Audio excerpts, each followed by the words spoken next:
बताएं, high voltage lab के lecture आप लोगों ने देखा है? Impulse response, sorry, impulse voltage, impulse generation, single stage और डबल स्टेज।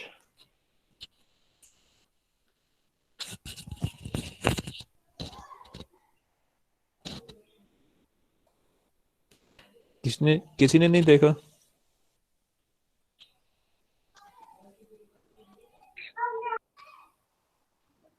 लैब 5 तक देखा वो सर, उसके बाद मैनुअली नहीं अपलोड हुआ तो वो उसके लिए।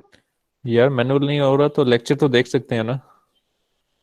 सर वो लेक्चर के साथ फौरन बाद वो लैब बनानी होती है ना, तो मतलब अब मैनुअल अपलोड नहीं होगा तो लेक्चर भी नहीं देखेंगे?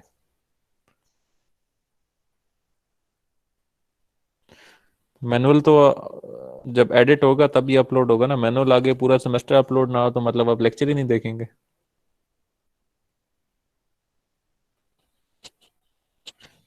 एक एक चीज आपको लेक्चर में बताई गई है तो आप उसको सुन के लिखना चाहें तो खुद से भी लिख सकते हैं मैनुअल। मैनुअल तो नहीं, मीन्स की रिपोर्ट आप खुद से भी बना सकते हैं। लाजमी नहीं है कि मैनुअल ही आपको मिले।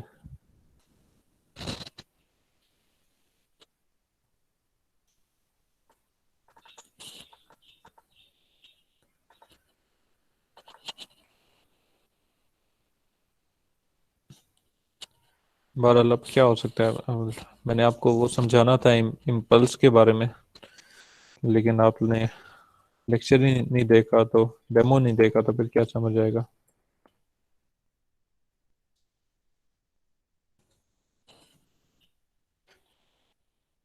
सर फैजान ने थ्योरी में भी आपको ये पढ़ाया है,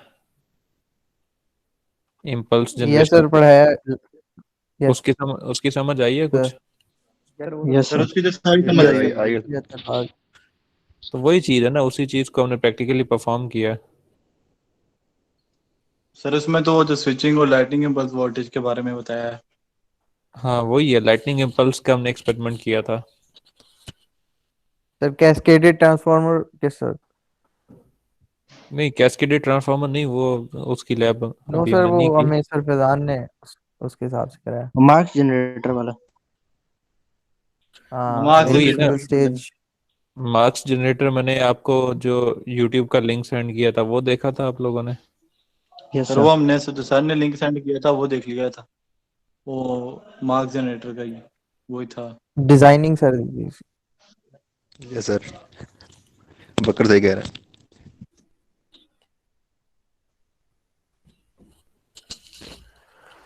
अच्छा, बहरहाल आपने अपने प्रोजेक्ट्स में भी यही बनाना था, मार्क्स जनरेटर का डिजाइन करना था। उसके अब तो अगर आपने थ्योरी में समझ लिया है तो अब तो काफी हेल्प हो जाएगी आपकी। और साथ में आप प्रैक्टिकली जब लैब डेमो भी देख लेंगे तो उसमें भी आपको काफी गाइड मिल जाएगी। वो जो मैंने सर आपको लाजमी तो यूट्यूब नहीं का लिंक सेंड किया था। जी। और लाजमी तो नहीं सीपीयू मार्क्स जनरेटर जो है वो करें डिजाइन, कोई और भी कर सकते। और कौन सा करेंगे, सोचा है उस बारे में कुछ? सर ये आपकी सीपीए थ्योरी और लैब की एक ही है ना? हाँ तो उसमें तो सर ने कहा है जो भी कर लो, हाई वोल्टेज जनरेशन का कोई भी मेथड यूज कर लो। तो वही पूछ रहा हूँ ना, सर हाई जो भी वोल्टेज की कर लो से मार्क क्या जनरेटर की मुराद है? हमें मिली है, वो असाइनमेंट है। मार्क जनरेटर की हमें मिली है लेकिन वो असाइनमेंट है। पर सर फैजान ने ये भी बोला था कि आप अब हार्डवेयर नहीं कर सकते तो मैटलैब पे कर लेना। तो वही पूछ रहा हूँ कि कुछ किया है उसमें, कुछ आगे रिसर्च किया उसके बारे में कि आप कौन सा जनरेटर बनाएंगे? ये सर मैटलैब पे कुछ मार्क जनरेटर बनाया है? बनाया भी मैटलैब पे ना। सर मार्क ठीक, जनरेटर तो बना लिया हमने मैटलैब पे। ठीक सर वो चल रहा गोंदल को है। भी R1 और R2 की समझ नहीं आ रही, वो किस लिए यूज हो रहे हैं। R1 R2 वेव जो शिफ्ट। उससे वेव चार्जिंग हेड और डिस्चार्ज वेव हो टेल के लिए। जाती है। सर जी वो जी, चार्जिंग। जैन गोंदल को समझ नहीं आ रही। अच्छा यार, जो वेव हेड और वेव टेल है ना, जब आप मार्क्स जनरेटर को चार्ज कर रहे हैं उसके क्या कहते हैं, कैपेसिटर को जब आप चार्ज कर रहे हैं उसके बाद इंपल्स जनरेट करते हैं तो फिर लोड कैपेसिटर चार्ज होने के बाद डिस्चार्ज होता है। तो जो वेव हेड और वेव टेल हैं ये दोनों डिटरमिन करते हैं कि टाइम कांस्टेंट कितना होगा लोड कैपेसिटर के चार्जिंग और डिस्चार्जिंग का। ठीक है, जब आप डेमो वीडियो में देखेंगे तो आपको आपको मैंने बताया हुआ उसमें भी कि स्फीयर गैप्स हैं, स्फीयर गैप के एंड पर आपके वेव हेड और वेव टेल लगे हुए हैं। ठीक है, स्फीयर गैप की आउटपुट साइड पर, इनपुट साइड पे आपका चार्जिंग कैपेसिटर लगा हुआ है, जो या इम्पल्स कैपेसिटर भी उसको कहते हैं। तो जो आउटपुट साइड पे आपका वेव हेड और वेव टेल लगे हुए हैं, उनके साथ एक लोड कैपेसिटर भी लगा हुआ है। तो जब आपकी स्फीयर गैप में ब्रेकडाउन होता है तो एनर्जी ट्रांसफर होती है चार्जिंग कैपेसिटर से वेव हेड और वेव टेल रजिस्टर की तरफ एनर्जी फ्लो करती है, और उन रजिस्टर के थ्रू कैपेसिटर चार्ज होता है। अब कैपेसिटर के साथ वेव हेड रजिस्टर और वेव टेल रजिस्टर ये दोनों कंबाइंड होके डिफाइन करते हैं कि टाइम कांस्टेंट कितना होगा। उस टाइम कांस्टेंट को लेकर वो चार्ज होगा कैपेसिटर। वेव हेड का जो वेव हेड के साथ जो टाइम कांस्टेंट बनेगा उतने टाइम के साथ वो चार्ज होगा, और वेव टेल डिफाइन करेगा कि चार्ज होने के बाद वो फिर डिस्चार्ज कितने टाइम पर होगा। ठीक है, तो इसीलिए जो वेव हेड है उसकी वैल्यू स्मॉल होती है और जो वेव टेल है उसकी वैल्यू लार्ज होती है। तो आपको टाइम कांस्टेंट चार्जिंग का इम्पल्स में आपने अगर मैटलैब में भी किया तो इम्पल्स जब जनरेट होती है तो वो पीक उसकी स्पाइक जो है वो बहुत कम टाइम में राइज करती है, और जब वो फॉल कर रहा है तो काफी टाइम लेने के बाद वो फॉल करता है। वो इसीलिए है कि जो वेव हेड है उसकी वैल्यू स्मॉल होती है और जो वेव टेल है उसकी वैल्यू लार्ज रखी हुई होती है, तो उसको टाइम ज्यादा रिक्वायर्ड होता है डिस्चार्ज होने में। इसलिए आपको इम्पल्स वाली शेप उस तरह की नजर आती है कि वो फौरन से राइज करता है और थोड़े डिले के साथ डिस्चार्ज हो रहा है।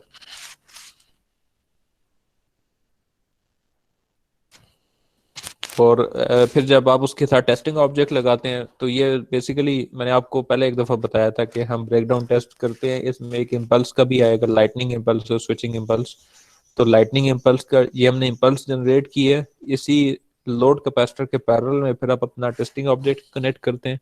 उस टेस्टिंग ऑब्जेक्ट की जो इंसुलेशन है उसकी स्ट्रेंथ को चेक किया जाता है लाइटनिंग इम्पल्स के थ्रू, कि ये अगर लेट्स सपोज 50 किलो वोल्ट की हमने लाइटनिंग इम्पल्स जनरेट की है तो टेस्टिंग ऑब्जेक्ट की इंसुलेशन उसको विथस्टैंड कर सकती है या नहीं कर सकती, ब्रेकडाउन होगा या नहीं होगा, ये हम डिटरमिन करते हैं।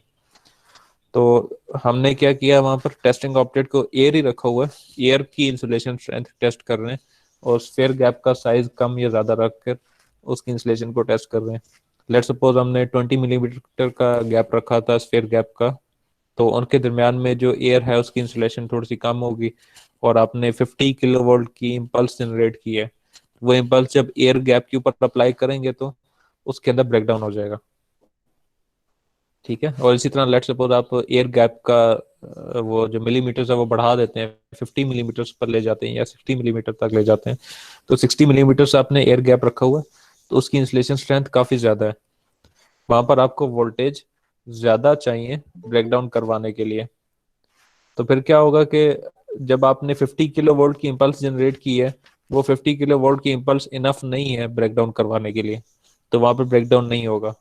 तो इसका मतलब यह है कि आपने जो इंसुलेटर डिजाइन किया है उसकी जो इंसुलेशन स्ट्रेंथ है वो इतनी ज्यादा है कि वो लाइटनिंग इम्पल्स को बर्दाश्त कर रहा है। ठीक है, ये आप जब उसको देखेंगे डेमो वीडियो को तो आपको समझ आ जाएगी ये सब चीजें। इसमें फिर आपका सिंगल स्टेज इम्पल्स आ जाती है, डबल स्टेज इम्पल्स आ जाती है। सिंगल स्टेज इम्पल्स और उसको डबल स्टेज कन्वर्ट करने की जरूरत क्या पड़ती है, वो भी वहाँ वीडियो लेक्चर में काफी डिटेल से बताई हुई है कि सिंगल स्टेज में आप लिमिटेड होते हैं कि कितने वोल्टेज तक आप इम्पल्स जनरेट कर सकते हैं। लेकिन डबल स्टेज में क्या होता है कि आप जितनी वोल्टेज की पहले इम्पल्स जनरेट कर रहे थे, आप कैपेसिटर की वैल्यूज को ऐड करके उनके अंदर जो वोल्टेज स्टोर हो रही है उसको ऐड करके जो इम्पल्स का मैग्नीट्यूड है उसको डबल कर सकते हैं। ठीक है, मींस कि आपकी इनपुट वोल्टेज उतनी रहेगी जितनी आपके सिंगल स्टेज में अप्लाई कर रहे थे, लेकिन आउटपुट वोल्टेज आपको ज्यादा मिल जाएगी। तो इसी तरह आप डबल स्टेज को 3 स्टेज 4 स्टेज जितनी स्टेजेस आप बढ़ाते जाएंगे उतने आपकी वोल्टेज मल्टीप्लाई होती जाएगी। इसी को मार्क्स जनरेटर कहते हैं।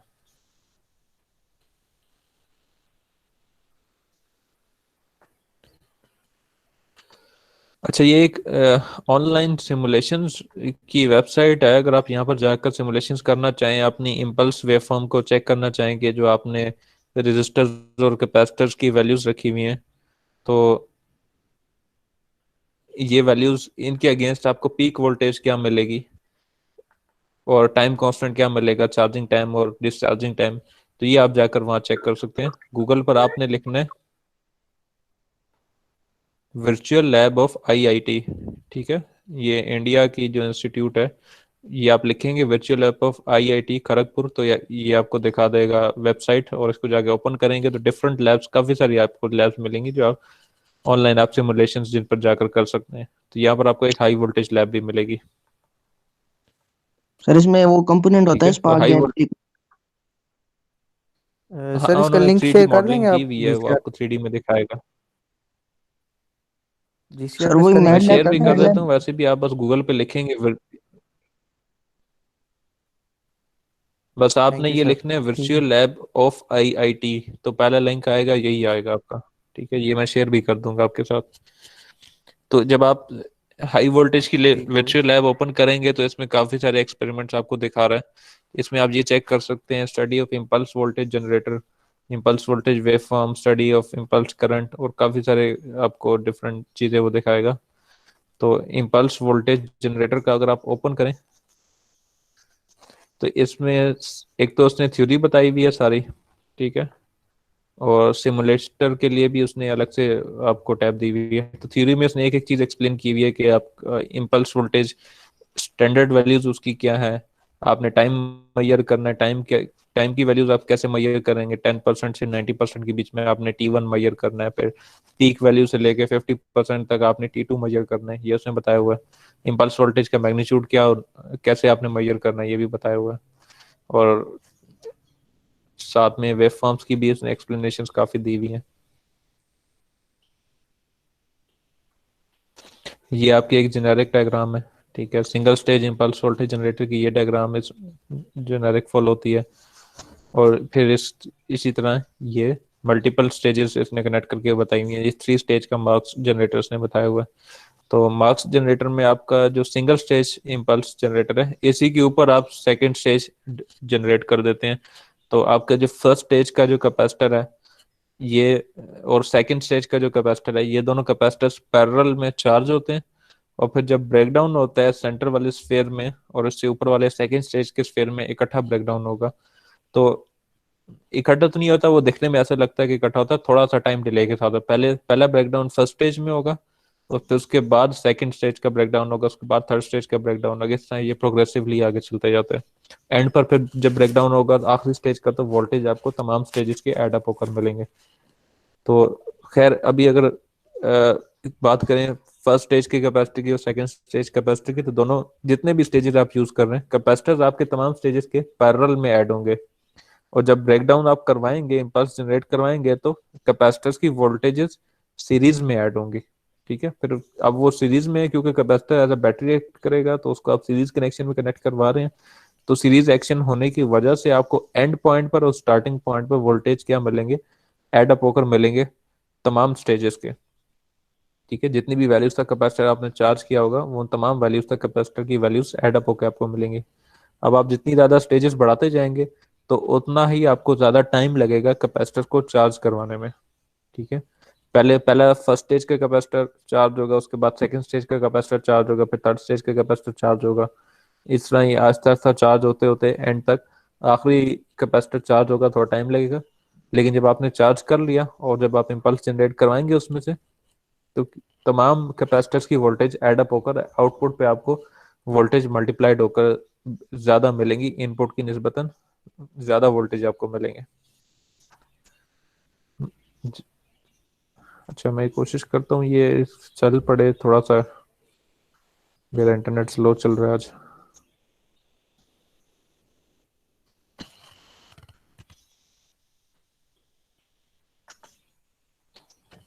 अच्छा, आप जब ये वेबसाइट खोलेंगे तो हो सकता है वेबसाइट खोले ना, तो फिर आपने क्या करना है, वीपीएन कनेक्ट करके इस वेबसाइट को ओपन करना है, तो ओपन हो जाएगी।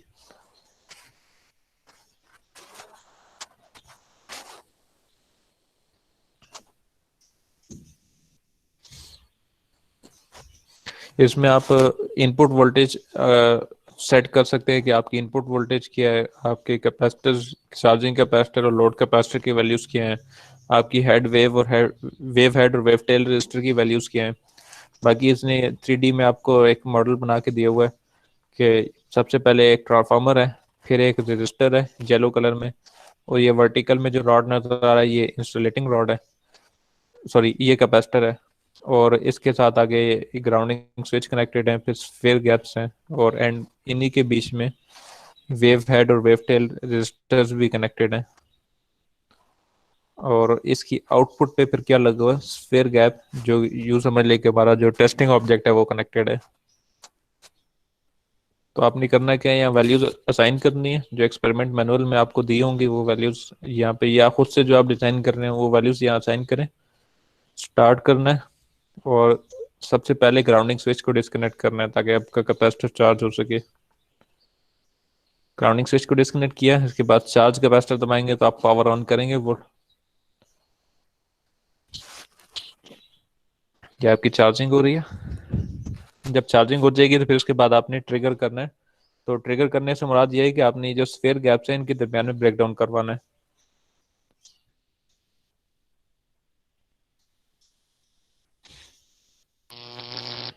तो जब ये ब्रेकडाउन हो गया इसके बाद आपको आउटपुट पे क्या मिलेगी, इम्पल्स मिल रही है। इसका पीक वैल्यू मेजर कर सकते हैं। ठीक है, ये तकरीबन कितने 27.7 किलो वोल्ट तक इसकी पीक वैल्यू आ रही है। और बाकी इसमें आप टाइम वगैरह मेजर कर सकते हैं डिफरेंट। इसमें आई थिंक जूम के ऑप्शन नहीं है।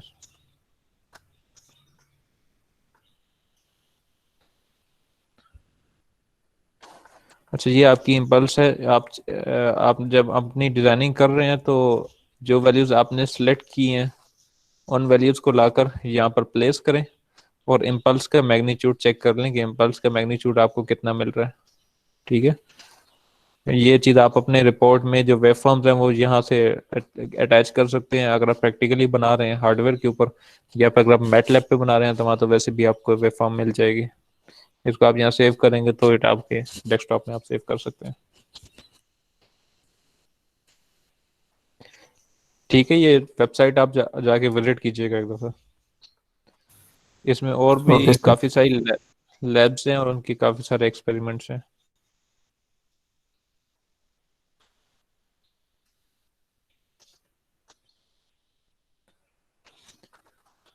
जैसे ये वोल्टेज डबलर, ये चेक कर लेते हैं कौन सा, ये आई थिंक वो डीसी वोल्टेज डबलर है जो हमने किया हुआ लैब में।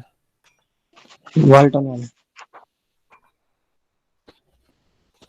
हाँ, ये वही वोल्टेज डबलर है जो ग्रेनिशर वोल्टेज डबलर था।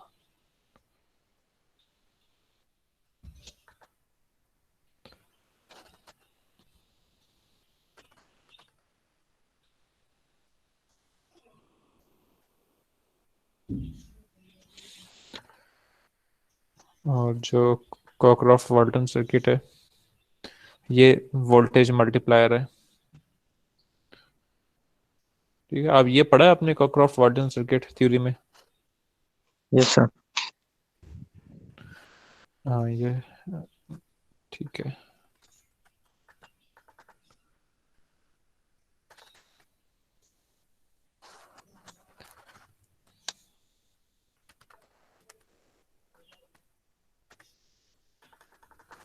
मेरे पास लोड ही नहीं हो रहा।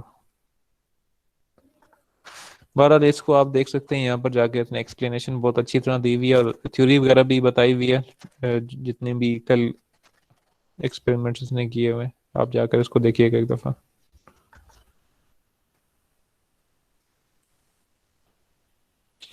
जो ग्रेनेशर वोल्टेज डबलर था उसकी उसने हार्डवेयर के ऊपर तो नहीं बनाया हुआ, 3D मॉडल तो नहीं बनाया हुआ, लेकिन सर्किट को एक्सप्लेन किया हुआ और करंट की डायरेक्शन और वोल्टेज की वैल्यूज वगैरह बताई हुई हैं। ये चल नहीं रहा पता नहीं क्यों। लेकिन जो इम्पल्स वाला है उसके लिए उसने 3D मॉडल बनाया हुआ और उसके स्टेप्स वैसे ही हैं जैसे हम प्रैक्टिकली जब इम्पल्स जनरेट करते हैं तो स्टेप्स फॉलो करते हैं उसी तरह। पहले जैसे उसने दिखाया था कि आपने ग्राउंडिंग स्विच को रिमूव करना है ताकि कैपेसिटर आपका चार्ज हो, और उसके बाद आपने पावर को ऑन करना है, कैपेसिटर आपका चार्ज होगा। उसके बाद आपने स्फीयर्स को ट्रिगर करना है। स्फीयर को ट्रिगर कैसे कर सकते हैं, या तो आप उनका गैप कम करें या फिर कोई ऐसी डिवाइस बीच में यूज करें जिसके थ्रू आप स्फीयर के दरमियान जो एयर गैप है उस एयर गैप को आयनाइज करवा दें। मैंने आपको बताया था कि ट्रिगरिंग स्फीयर एक हमारे पास मौजूद है जिसके अंदर एक सर्किट लगा हुआ है जो कि उसकी टिप के ऊपर स्पार्क पैदा करके देता है। तो स्पार्क पैदा होने की वजह से दरमियान की जो एयर है वो आयनाइज हो जाएगी और ब्रेक डाउन हो जाएगा। तो जब आप ट्रिगरिंग स्फीयर यूज कर रहे हैं तो फिर आपने जो डिस्टेंस है उसको फिक्स रखना है और वोल्टेज को भी फिक्स रखना है। फिर सिर्फ आप एयर को आयनाइज करवा रहे होंगे एक्सटर्नल सोर्स के साथ। लेकिन अगर आप ट्रिगरिंग स्फीयर यूज नहीं करते फिर आप वोल्टेज को फिक्स रख लें और गैप को कम कर लें, या फिर आप रिवर्स भी कर सकते हैं, गैप को फिक्स कर लें और वोल्टेज बढ़ाना शुरू कर दें। तो ब्रेकडाउन आपका तीनों केसेस में हो जाएगा।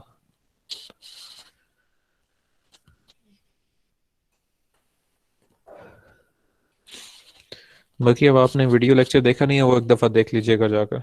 और मंडे को मैं नेक्स्ट जो फाइनल एक लैब है उसका लेक्चर भी अपलोड कर दूंगा पार्शियल डिस्चार्जेस का, तो आपने वो भी देख लेना है। दरमियान ये जो लेक्चर था इम्पल्स वाला ये लैब नंबर 9 का है। अभी दरमियान में लैब हमने स्किप किया, लैब नंबर 7 और लैब नंबर 8, ये दो लैब्स स्किप की हुई हैं। वो इसलिए कि लैब नंबर 7 और 8 एग्जैक्टली रेप्लिका है लैब नंबर 2 के, और बस उसमें सिर्फ लैब नंबर 2 में point to plane electrode use किया था। आपने सिर्फ इलेक्ट्रोड चेंज करने और ब्रेकडाउन की वैल्यूज को ऑब्जर्व करना, जैसे लैब नंबर 2 में किया था वैसे ही लैब नंबर 6 में भी और लैब नंबर 7 में भी करना है। तो कोई डिफरेंस नहीं है, इसलिए वो स्किप कर दी थी कि जब आप ऑन कैंपस आएंगे तो तब आपको वो सर मोइन आपको करवा देंगे वो लैब्स। और लैब नंबर 9 इसके दो पार्ट्स हैं, सिंगल स्टेज डबल स्टेज, और लैब नंबर 10 के दो पार्ट्स हैं। तो ये दो पार्ट्स इंपॉर्टेंट लेक्चर्स थे, ये मैंने खुद रिकॉर्ड कर लेंगे। ये मोइन जब आप ऑन कैंपस आएंगे तो फिर मोइन आपको करवा देगा हार्डवेयर के ऊपर।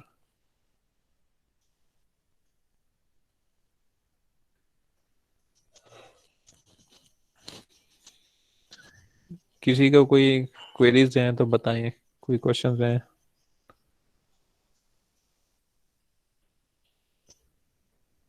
सर सर ये अटेंडेंस 2 दफा मार्क करनी है? नहीं, हाँ, एक दफा कर दिया था बस, बहुत है। तो सीएन की लैब जब और उस टाइम की थी तो अब दोबारा नहीं करनी?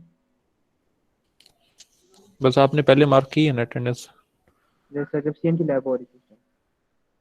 हाँ तो मीटिंग वही चल रही है, मीटिंग तो एंड नहीं हुई, तो आपकी अटेंडेंस चैट में आ रही होगी यहाँ पर, मैं यहाँ से नोट कर लूंगा। ठीक है thank you। चलो ठीक है, फिर मैं मीटिंग एंड कर रहा हूँ। Excuse me sir. आप लोग वीडियो लेक्चर देख के क्लास में जी। सर ये एग्ज़ाम होगा एंड पे सीएन के लिए आपका और एचपी के लिए आपका फाइनल एग्ज़ाम? जी एग्जाम होगा होगा। वो आप लेंगे या वो जो सर और आ रहे हैं वो लेंगे एग्ज़ाम?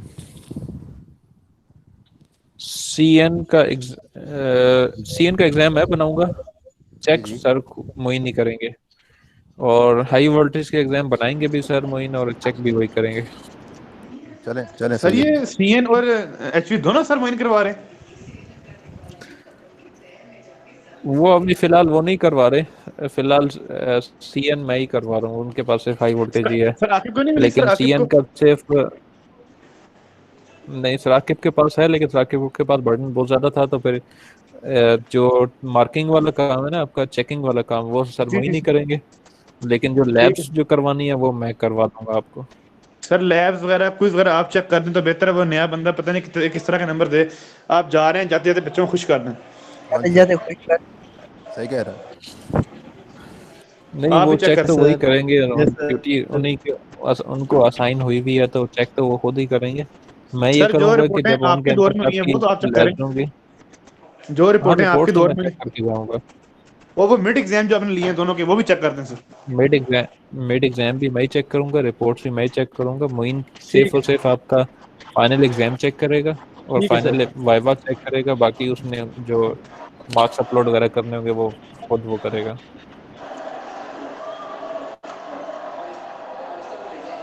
आप लोगों का मिड वाइवा भी रहता है अभी तक, वो कब देना है? रहेगी भाई बार। सर वो एग्जाम में कवर कर लें। Yes sir please. आ- आपका मिड एग्जाम पहले ही इतना बुरा हुआ है, ऊपर से कह रहे हैं एग्जाम में वो भी कवर कर लें। नहीं सर उसमें ना। मिड वाइवा के लिए कोई डेट्स मुझे बता दें ताकि आपका मिड वाइवा भी हो जाए। सर एक भाई बार रख ले, मिड का अलग होना है, फाइनल का अलग। सर वाइवा जरूर लेना, बच्चों को खुश कर दें, बच्चे ऐसे ही फेल हो जाएंगे सर। तुम ये सर पीछे पहली टीवी सर बंद पेपर करो नहीं ना, अच्छा मैच हुआ। देख रहे हो तो तुम फुटबॉल देख रहे हो, बंद सर ये करो उसको। मैक्सवेल छक्के मार रहा है, बिग बैश में बड़ा मजा आ रहा है सर। तुम्हारे छक्के भी लगेंगे, तुम आओ जरा ना ऑन कैंपस लैब में। तुम्हें मैं बताऊंगा। सर सबको 18-18 नंबर देते हैं, 18-18, 19-19। नंबर नहीं मिलने, किसी को नंबर नहीं मिलेंगे। सर हो सकता है हमारी दुआओं की वजह से आपकी जॉब लगी हो, हम आपके लिए रोज दुआ करते हैं सर। अच्छी बात है, करनी चाहिए दुआएं, हम भी करते हैं। बहरहाल आपने ये वीडियो लेक्चर देखने हैं और नेक्स्ट वीक भी हम एक इंटरेक्टिव ठीक सेशन है सर। रखेंगे, और उस इंटरेक्टिव सेशन में आपका ये लैब नंबर 10 तक कंप्यूटर नेटवर्क का कवर हो जाएगा। तो लैब नंबर 10 तक आपने वीडियो लेक्चर देख कर आने। मैं तो सर ये सोच रहा फाइनल था कि नेक्स्ट वीक के लिए भी वीडियो लेक्चर शेयर कर दूं, लेकिन आपने यही वाले नहीं देखे अभी तक। सर ये फाइनल एफआई प्रेजेंटेशन कब होंगे सर? ये नहीं पता मुझे सर ये जब लैब के लिए बुला रहे हैं इसी में तो नहीं रख लेंगे एंड पे? यार, इसका अभी तक कोई आइडिया नहीं है मुझे। सर कोई होंगे अभी वैसे? तक स्केड्यूल होंगी तो सही, लेकिन अभी तक कोई स्केड्यूल नहीं बन के आया।